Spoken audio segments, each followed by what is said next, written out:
du mouvement. Zineb Redouane, où en est-on de l'enquête? Cette octogénaire marseillaise. L'enquête se poursuit, mais attention, Zineb Redouane est sur son balcon. Atteinte chez elle. Elle ne manifeste pas. Par une grenade lacrymogène. Elle ne manifeste pas, elle est atteinte par une grenade lacrymogène. Oui. Elle va à l'hôpital parce qu'elle est blessée dans ce cadre-là. Et l'enquête indique qu'elle meurt d'un choc opératoire. Alors je veux bien qu'on accuse la police de tout.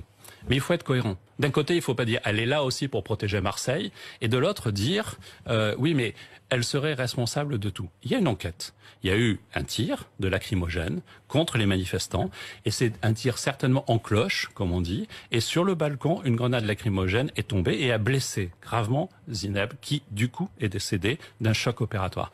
Je pense à elle, je pense à sa famille. Je dis pas que ça n'est pas grave, c'est grave, elle est morte. Mais qu'on n'accuse pas la police d'avoir tué quelqu'un, qu'on ne la traite pas d'avoir assassiné quelqu'un, ça n'est pas le cas. Sami Redouane, 55 ans, est le fils aîné de Zineb Redouane. Le 1er décembre, en pleine manifestation des Gilets jaunes, sa mère reçoit un tir policier en plein visage.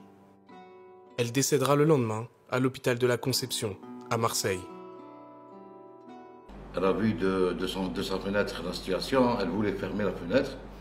Elle parlait avec ma soeur au téléphone. Elle a été visée directement au 4e étage par des policiers qui étaient stationnés devant le magasin SIA.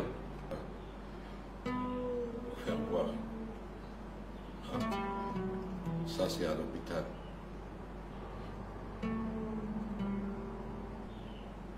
Quand je vois ça, je suis vraiment sous le choc.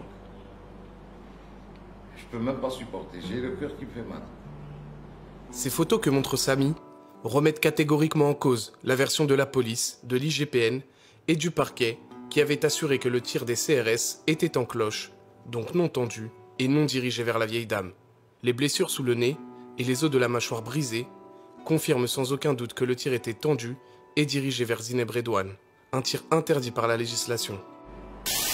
Elle s'appelait Zineb Redouane et vivait à Marseille, au 4e étage d'un immeuble de la rue des Feuillants, tout près de la Canebière. C'était le 1er décembre dernier. L'acte 3 des Gilets jaunes, qui se doublait alors des manifestations organisées par le collectif créé suite à l'effondrement des immeubles de la rue d'Aubagne. Ils étaient 15 000 manifestants en début d'après-midi, mais quelques centaines seulement vers 19 h, quand Zineb Redouane a été percutée par un tir de policier. Un CRS, voire deux, personne ne sait ou ne veut dire. Elle était à sa fenêtre, au téléphone avec sa fille. Le tir policier a provoqué une commotion ayant entraîné la mort de Zineb Redouane. Une bavure policière que le parquet de Marseille et le gouvernement ont voulu étouffer. Zineb Redouane était donc dans son salon avec sa fille Milfette au téléphone.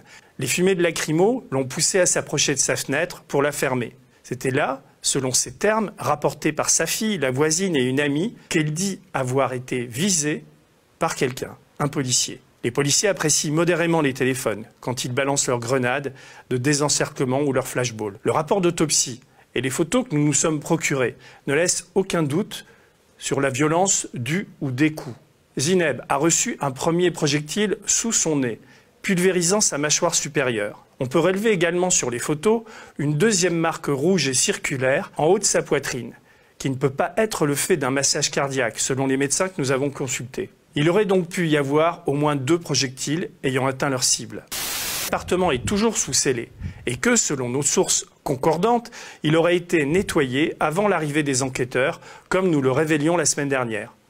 Pas de traces de balles ni de grenades au dossier. La fille de Zineb Redouane nous a confirmé que sa mère, après avoir reçu ces tirs et perdant beaucoup de sang, est allée se réfugier dans l'appartement de sa voisine. C'est là qu'un policier lui aurait demandé ses clés d'appartement. Elle était réticente à lui confier, mais le policier serait quand même entré dans l'appartement avec les pompiers. Les projectiles auraient disparu lors de ce passage. Autre révélation qui se trouve confirmée, la présence du procureur adjoint de Marseille sur les lieux au moment des tirs.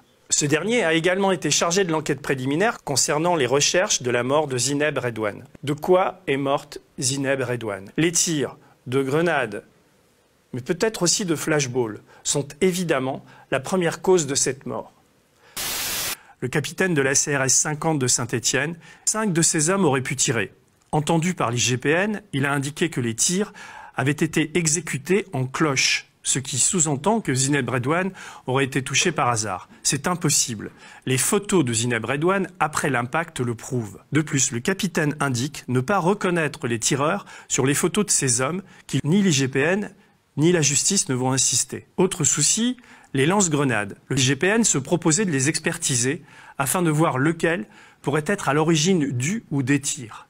Mais là, de nouveau, le capitaine a expliqué sur PV à ses amis les bœufs-carottes qu'il n'avait ni le temps ni l'envie de céder ses armes, car il en a besoin pour maintenir l'ordre ailleurs. Le vice-procureur André Ribes, il n'était pas qu'au cœur de la manif, il était également, et nous le révélons ici, au cœur de l'appartement de Zineb quand cette dernière a été transportée à l'hôpital. Rappelons que l'appartement a été nettoyé et que des pièces à conviction, des grenades ou des balles ont disparu. La Marseillaise a publié d'édifiantes photographies où on voit André Ribes en tenue de ninja au milieu des CRS et des lacrymos. Tout cela, ces mensonges, cette précipitation à maquiller un crime en tirant cloche, cette outrecuidance à banaliser la mort d'une vieille dame n'est possible que parce qu'à l'Élysée, comme à Matignon, on surveille depuis le début cette affaire marseillaise comme le lait sur le feu. Le pays des droits de l'homme. Ça ressemble à une vanne. Nous sommes en France, le pays des droits de l'homme. Pardon, Zineb.